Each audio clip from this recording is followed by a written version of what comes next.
Okay जी, break से पहले हम क्वेश्चन नंबर 5 सॉल्व कर रहे थे और ये मैंने अभी ब्रेक में इनका मीन भी कंप्यूट कर लिया है और इसका स्टैंडर्ड डेविएशन भी कंप्यूट कर लिया है। फार्मूलाज वही हैं जो मैंने पहले पिछले क्वेश्चन में लिखे हुए थे, इनको आप चेक कर लीजिएगा बेशक। तो मैंने सैंपल के पॉइंट का मीन भी निकाल लिया और उसका स्टैंडर्ड डेविएशन भी निकाल लिया। अब क्या करेंगे जी, इन सारी वैल्यूज को उठाकर फार्मूले में पुट कर देंगे। एक्स बार 14.4 हो गया, म्यू हो गया 14.0, स्मॉल एस हो गया 0.158 और n हो गया 5 का स्क्वायर। ये हमने फार्मूले में वैल्यूज पुट कर दी। अब हम इसको सॉल्व कर लेते हैं। 14.4 माइनस 14 ये हो गया आपके पास 0.4 और 0.158 डिवाइडेड बाय 5 का स्क्वायर रूट। तो ये आंसर आपके पास आ गया 0.07। इसको 4 से डिवाइड कर दें, ये आपके पास कैलकुलेटेड वैल्यू आ जाएगी टी की। 4.4 डिवाइड बाय 0.07।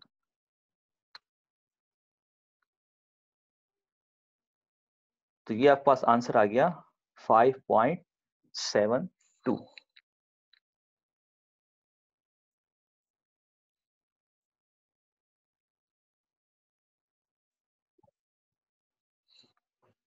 ये आंसर आ गया टी का कैलकुलेटेड वैल्यू का।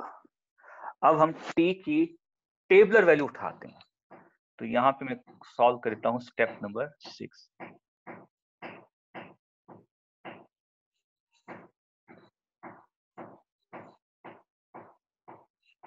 ये रूटेड टेस्ट है तो लेफ्ट साइड पे भी आ गया और राइट साइड पे भी आ गया। सो अल्फा बाय 2 इज, आप अल्फा लिखेंगे, मैं अल्फा बाय 2 लिख रहा हूँ, 0.02500 और alpha by 2 is equal to 0.0250।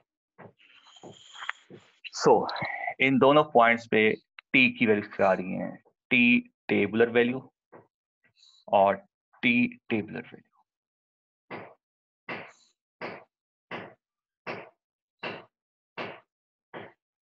एक नेगेटिव में आएगी, एक पॉजिटिव में आएगी। तो न्यू क्या है यहाँ पर? न्यू है यहाँ पर n-1, 5 - 1 दैट इज 4। तो न्यू 4 हो गया और 1 माइनस अल्फा अगर आप देखते हैं तो वो यहाँ पे 95% है, 95% के ऊपर और 4 के सामने, 4 के सामने और 95% स्टेप 5 में डेविएशन डायरेक्ट निकाल लिए जी, उसी फार्मूले से मैंने अभी ब्रेक में निकाली थी। मैं कहा थोड़ा टाइम सेव हो जाएगा हमारा। तो उसी फार्मूले के अंदर हमने मीन को जो है, ये मीन हमारा आ गया, इसको हमने हर पॉइंट में से माइनस किया, हर पॉइंट में से इसको माइनस किया, माइनस करके उनका स्क्वायर किया, स्क्वायर करके उनका सम किया और डिवाइड बाय n-1, 4 से डिवाइड करके आंसर का ले लिया स्क्वायर रूट, वो ये आ गया। जैसे हमने पिछले क्वेश्चन में किया था ना, मैंने वैसे इसको सॉल्व करके आंसर निकाल दिया। और जब आप सॉल्व करेंगे इसको चेक कर लीजिएगा। अच्छा, न्यू 4 के सामने और 5% के नीचे या 0.025 के नीचे, या अगर डाउन साइड से आप देखते हैं टी टेबल को तो 95% के ऊपर ये नजर आ रहा है मुझे 2.776। ये नेगेटिव का है और ये पॉजिटिव का हो जाएगा 2.776। यही वैल्यू हमने जो टेबल से उठाई है, यही वैल्यू हम नेगेटिव साइड पे, लेफ्ट साइड पे नेगेटिव के साथ लिखेंगे और राइट साइड पे पॉजिटिव के साथ लिखेंगे। हमारा आंसर आ रहा है पॉजिटिव में, हम पॉजिटिव को पॉजिटिव से चेक करेंगे, नेगेटिव होता तो उसको नेगेटिव से चेक करते।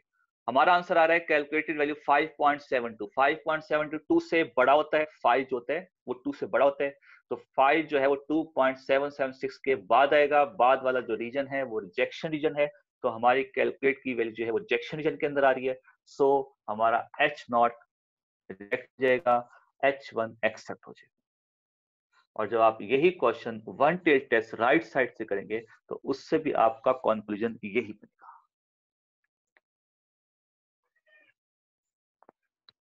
तो अब हम आते हैं अपने लास्ट स्टेप की तरफ।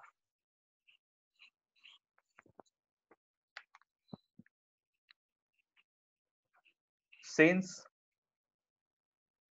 the T calculated value is 5.72 is greater than T tabular value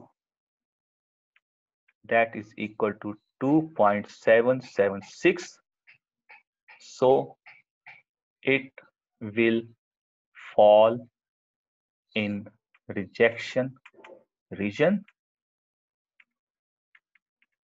and hence we reject H0 and accept H1। ये हमारा हो गया कंक्लूजन। और सेम कंक्लूजन आप देखिएगा जब आप इसी क्वेश्चन को जो है one tail test right side से सॉल्व करेंगे। इससे इस प्रॉब्लम को आपने घर पे इसके साथ सॉल्व करना। आप देखना ये डिफरेंट हो सकते हैं, डिफरेंट होते हैं, मगर ये कंक्लूजन तो होगा जो इसका आ रहा है वही इसका आएगा। मतलब ऐसा नहीं होगा कि इसमें हमारा H0 रिजेक्ट हो रहा है, इसमें H1 रिजेक्ट हो जाए, ऐसा नहीं होगा। अगर H0 यहाँ रिजेक्ट हो रहा है तो यहाँ पे भी H0 रिजेक्ट होगा, अगर यहाँ H1 एक्सेप्ट हो रहा है तो यहाँ पे भी H1 एक्सेप्ट होगा। तो इसको आप देख लीजिएगा कंडीशन वाले को। और दैट्स एनफ फॉर टुडे, आज के इतना काफी है। इंशाल्लाह नेक्स्ट क्लास में हम इसके थोड़े से और एडवांस लेवल के प्रॉब्लम सॉल्व करेंगे। एडवांस लेवल का मतलब ये हो गया जिसमें हमारे पास नल और ऑल्टरनेट गिवन नहीं होगा, बिल्कुल भी गिवन नहीं होगा। हम सिर्फ स्टेटमेंट पढ़ेंगे और डिसाइड करेंगे कि हमारा इसमें नल क्या होना चाहिए और उसका फिर ऑल्टरनेट क्या होना चाहिए। तो इंशाल्लाह वो हम नेक्स्ट क्लास में इसको करेंगे और इंशाल्लाह नेक्स्ट क्लास में आपको एक इसका असाइनमेंट भी देंगे टेस्टिंग हाइपोथेसिस के क्वेश्चंस का। बट नेक्स्ट क्लास के बाद, मतलब नेक्स्ट क्लास हम सॉल्व पहले कर लें, उसके बाद उसका आपको एक असाइनमेंट भी देंगे और हो सकता है नेक्स्ट क्लास में मैं आपका एक क्विज भी ले लूं। इसी तरह से आपको प्रॉब्लम दे दूंगा कोई, ठीक है, वो फिर आप मुझे जैसे आपने पिछले क्विज मुझे सबमिट करवाए हैं वो भी आप मुझे सबमिट करवा देंगे। ठीक है जी, आज कितना काफी है और इंशाल्लाह नेक्स्ट क्लास में हम इसको मजीद देखेंगे। और अभी आप लॉग इन रहिएगा, मैं आपके अटेंडेंस जो है वो काउंट कर लेता हूँ।